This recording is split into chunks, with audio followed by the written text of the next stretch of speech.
그렇다면 박승춘 전 보훈처장이 어떤 인물인지 좀 더 알아보겠습니다.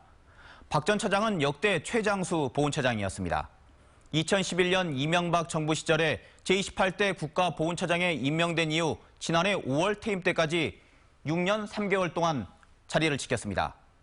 앞선 리포트에서 보신 것처럼 박 전 처장은 박근혜 정부 당시 우편향 안보교육을 통해 보수 이념 강화를 노골화했다는 평가를 받고 있으며 특히 광주와 5월 단체로부터는 5.18을 폄훼하고 평가절하하는데 앞장섰다는 비난을 받고 있는 인물입니다. 이명박 박근혜 보수 정권에서 승승장구하던 박 처장은 하지만 문재인 정부가 들어선 이후 가장 먼저 사표가 수리됐고 이제 피의자 신분으로 전락했습니다. 박 전 처장은 재임 시절 많은 구설수와 논란을 일으켰습니다. 대표적으로 5.18 기념식에서 이무리한 행진곡 제창을 하지 못하게 해서 지역민들의 분노를 샀었죠. 급기야 재작년 5.18 기념식장에선 5월 유가족에 의해 행사장에서 쫓겨나기도 했습니다.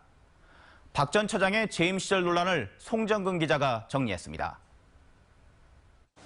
박순춘 전 보훈처장과 광주와의 악연은 이물리한 행진곡 제창 문제에서 시작됐습니다. 2013년 5.18 기념식에서 이물리한 행진곡 제창을 국가보훈처가 불허했고 그 책임자로 지목됐기 때문입니다.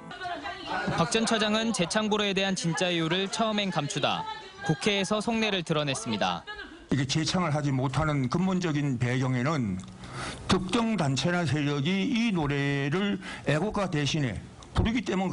이후 기념식은 주인공인 5월 유가족과 광주 시민들이 불참하면서 2013년부터 4년 동안 두 쪽으로 갈려 치러지는 등 파행으로 치러져야 했습니다. 이물리한 행진곡조차 못 부르게 하는 것이 우리 애기들이 지하에서도 오직이 슬프겠어요. 그래서 우리는 비라고 생각을 하고 내 아들 눈물로 생각하고 이 비를 맞았어요. 지역민들과 정치인들은 박 전 처장의 사과와 사퇴를 요구했지만 비웃으며 조롱하기도 했습니다. 국무위원이 아니잖아요. 보훈처장은. 예, 아닙니다. 예.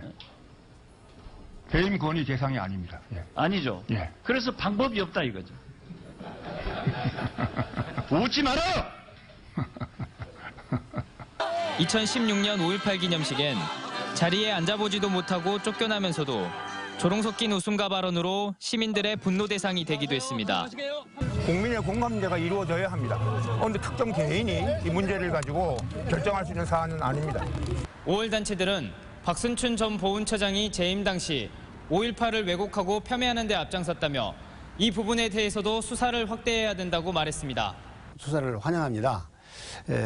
그동안에 박순춘이 6년 3개월 동안 보훈처장으로 최장수 근무를 하면서 5.18을 폄훼하고 왜곡하는데 본인이 했을 뿐만 아니라 재임 기간 내내 5.18을 모욕하고 조롱하는 것은 물론 우편향 역사 왜곡에 앞장서왔던 박 전 처장은 그러나 이제 그 같은 행적 때문에 법의 심판대 위에 선 신세가 됐습니다. MBC 뉴스 송정근입니다.